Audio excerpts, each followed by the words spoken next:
दैनिक पाठ योजना 8 कक्षा 9th विषय भौतिक विज्ञान कालांश दिनांक प्रकरण गति अवधि 35 मिनट विद्यालय का नाम शिक्षण उद्देश्य।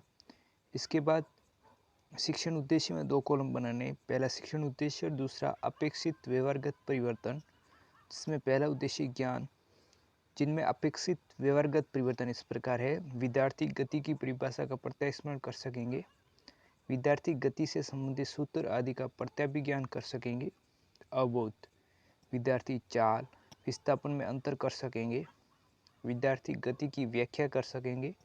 अनुप्रयोग, जिसमें विद्यार्थी गति से संबंधित ज्ञान का दैनिक जीवन में उपयोग कर सकेंगे, विद्यार्थी गति से संबंधित तथ्यों का नवीन परिस्थितियों में उपयोग कर सकते हैं। कौशल, विद्यार्थी गति से संबंधित प्रश्नों को सरलता से, शीघ्रता से एवं शुद्धता से कर सकेंगे। अभिरुचि, विद्यार्थी की गति विषय के प्रति जिज्ञासा प्रवृत्ति विकसित होगी, विद्यार्थी गति से संबंधित अधिक से अधिक प्रश्न पूछ सकेंगे। अभिवर्ती, विद्यार्थियों का गति विषय के प्रति वैज्ञानिक दृष्टिकोण विकसित होगा। सहायक सामग्री ब्लैक बोर्ड, संकेतक, चार्ट, शिक्षण विधि या प्रविधियाँ, प्रदर्शन व्याख्या विधि या प्रश्नोत्तर प्रविधि। इसके बाद पूर्व ज्ञान, विद्यार्थी निर्देश बिंदु के बारे में जानता है, विद्यार्थी विरामावस्था, गतिशील अवस्था आदि से परिचित है। प्रस्तावना में 3 कॉलम बनाने, जिसमें पहला क्रम संख्या जो कि छोटा कॉलम होगा बहुत, दूसरा छात्राध्यापक क्रिया और विद्यार्थी क्रिया, जिसमें पहला सवाल विद्यार्थी अपने शरीर को कैसे स्वस्थ रख सकते हैं, खेल कर व योग करके।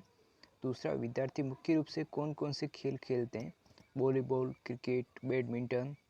तीसरा, क्रिकेट में बैट से बल्लेबाज क्या करता है, शॉट मारता है। चौथा, बैट से शॉट मारने पर गेंद की अवस्था में क्या परिवर्तन हो जाता है, गेंद गतिशील अवस्था में आ जाती है। गतिशील से आप क्या समझते हैं, संख्यात्मक। उद्देश्य कथन, आज हम गति के बारे में अध्ययन करेंगे। उसके बाद प्रस्तुतिकरण, जिसमें 5 कॉलम बनाने। पहला शिक्षण बिंदु एवं विषय वस्तु विश्लेषण, दूसरा छात्राध्यापक क्रियाएं, विद्यार्थी क्रिया, सहायक सामग्री और सैंपट कार्य, जिसमें पहला शिक्षण बिंदु गति की अवधारणा, जिसमें विकासात्मक प्रश्न, वस्तु की सापेक्ष स्थिति में कोई परिवर्तन न हो तो वह अवस्था क्या कहलाती है। स्थिर अवस्था, स्थिर अवस्था में वस्तु पर बल लगाने पर वस्तु कौन सी अवस्था में आती है। गतिशील अवस्था में गति की अवधारणा को समझे बताइए, संख्यात्मक या निरुत्तर।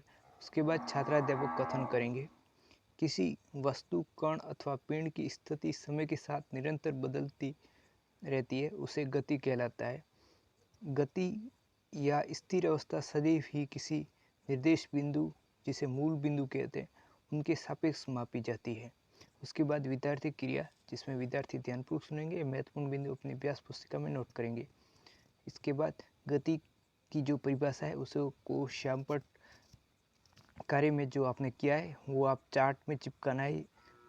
चार्ट में लिखकर इस प्रकार चिपकाना है, गति किसी वस्तु, कण अथवा पिंड की स्थिति समय के साथ निरंतर बदलना गति कहलाती है। इसके बाद दूसरा शिक्षण बिंदु लेंगे, विस्थापन की अवधारणा, जिसमें विकासात्मक प्रश्न, स्केल या फीते का उपयोग करके किसी राशि को माप ली जाती है। लंबाई को मापने वाली राशि को भौतिकी में क्या कहते हैं, विस्थापन व दूरी।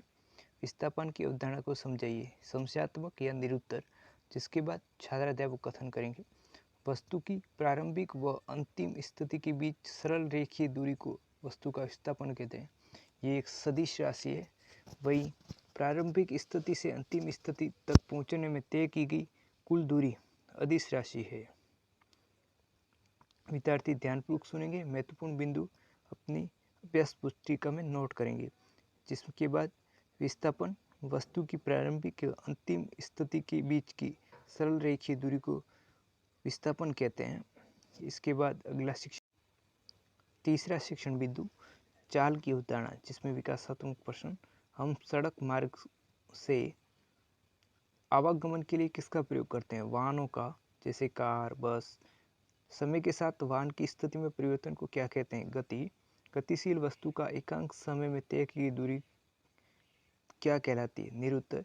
उसके छात्राध्यापक कथन, जिसमें वस्तु द्वारा इकाई समय में तय की गई दूरी को चाल कहते हैं। चाल का मात्रक मीटर सेकेंड -1 होता है, जिसे मीटर प्रति सेकेंड कहते हैं। यह आवश्यक नहीं कि वस्तु की चाल नियत हो। अधिकतम वस्तु समान गति होती है, जिसमें चाल बढ़ती रहती है, बढ़ती या घटती रहती है वस्तु में। इसलिए हम उन वस्तुओं की गति की दर को औसत चाल के रूप में व्यक्त करते हैं। औसत चाल निम्न प्रकार से ज्ञात की जाती है। औसत चाल बराबर तय की गई दूरी, कुल दूरी और कुल समयावधि। इसके बाद विद्यार्थी क्रिया में विद्यार्थी ध्यानपूर्वक सुनेंगे, महत्वपूर्ण बिंदु अपने अभ्यास पुस्तिका में नोट करेंगे। चाल, वस्तु द्वारा इकाई समय में तय की गई दूरी को चाल कहते हैं। चाल का मात्रक मीटर सेकेंड -1 होता है। चाल दूरी बटा समय होता है। इसके बाद मूल्यांकन प्रश्न, जिसमें दिए गए वेग और समय के ग्राफ से निष्कर्ष निकाल सकते हैं कि पिंड एक समान गति कर रहा है, विरामावस्था में असमान गति कर रहा है या एक समान त्वरण से गति कर रहा है। दूसरा, जब वस्तु एक समान गति में होती है तब मार्ग कैसा दिखाई पड़ता है। तीसरा, चाल व वेग में अंतर बताइए। एक किसान 10 मीटर की भुजा वाले एक वर्गाकार खेत की सीमा पर 40 सेकंड में चक्कर लगाता है।